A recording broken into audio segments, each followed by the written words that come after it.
Hi, welcome to another special Pride episode of Writer Larry Unplugged.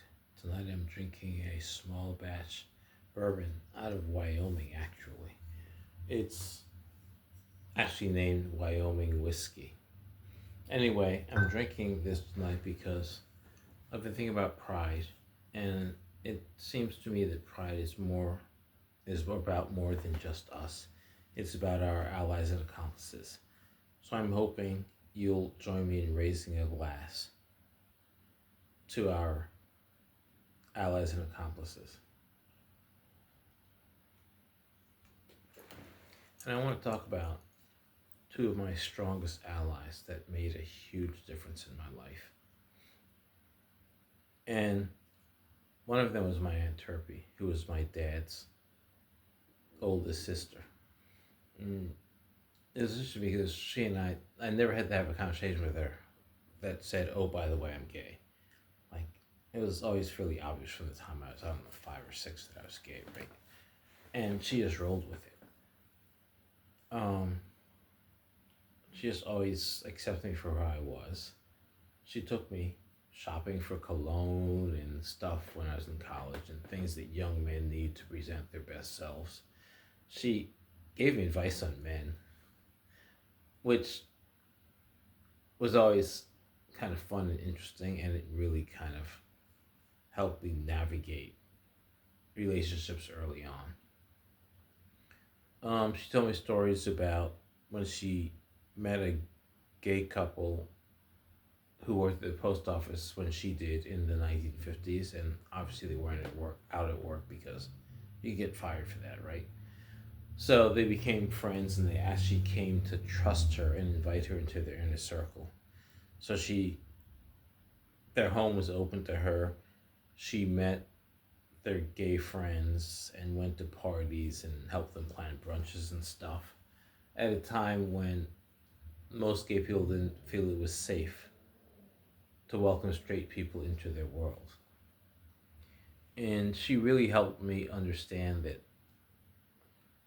straight people aren't the enemy, right? Like there are some you can trust, and you have to be willing to kind of let them in and meet you where you are.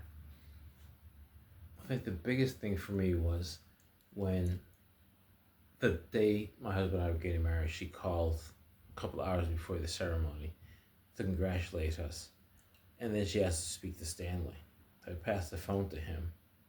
And after he got on the phone with her, I noticed there were tears in his eyes. It's like, what did Interpret say to you? He goes, well, she said she was really happy for us and she wanted, us to have a really great life together. But she also told him, if you hurt my nephew, I will hunt you down and kill you. Now, anybody who knows Interpret knows that she wasn't necessarily speaking hyperbolically. I think my second ally was totally unexpected, and that was my dad. And I'll explain. He always hated all of my boyfriends.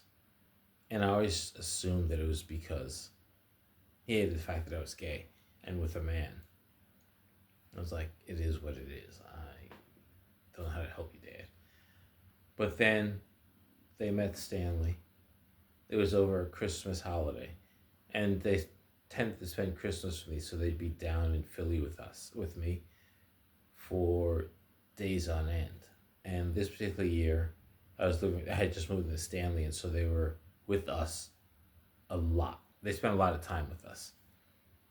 And at some point, my dad was kind of sticking close to me, and one day I was in the kitchen cooking dinner or something. And he was just hanging out in the kitchen with me, which is unusual for him. And I was like, Daddy, what's going on? Is there something you need? Do you want to talk about something? And he's generally really quiet. He's like, yeah, I want to talk about Stanley. He's like, oh God, here it comes. He hates him too. I'm like, okay. He goes, I really like him. He is exactly the kind of man I imagined for you. And in that moment, I had to step back and sit with what he said for a few minutes while trying not to let dinner burn. And it kind of became clear to me that he hated my previous boyfriends, not because they were my boyfriends, but because they were kind of jerks and assholes, and he thought I deserved better. And the fact that he actually thought about what kind of man he would want me to see really changed my entire perception of how he saw me and how he thought about me as his gay son. It just changed our relationship completely in that moment. And as I'm looking at him, he said to me, "Do me a favor, keep this one." I married Stanley 6 months later. In the time since then, it's become clear to me that my dad, he really likes Stanley. But he and Stanley are also a lot alike. So I think my dad saw that in him. And, you know, now, nearly 3 decades later, I realize, oh crap, I married my father. Anyway, happy Pride. Remember to celebrate yourself and your allies and accomplices. And we will talk soon. Don't forget to comment, like, and share this post. I'm really interested in kind of what your experiences have been with your allies and what you think about this. So do feel free to share. Cheers.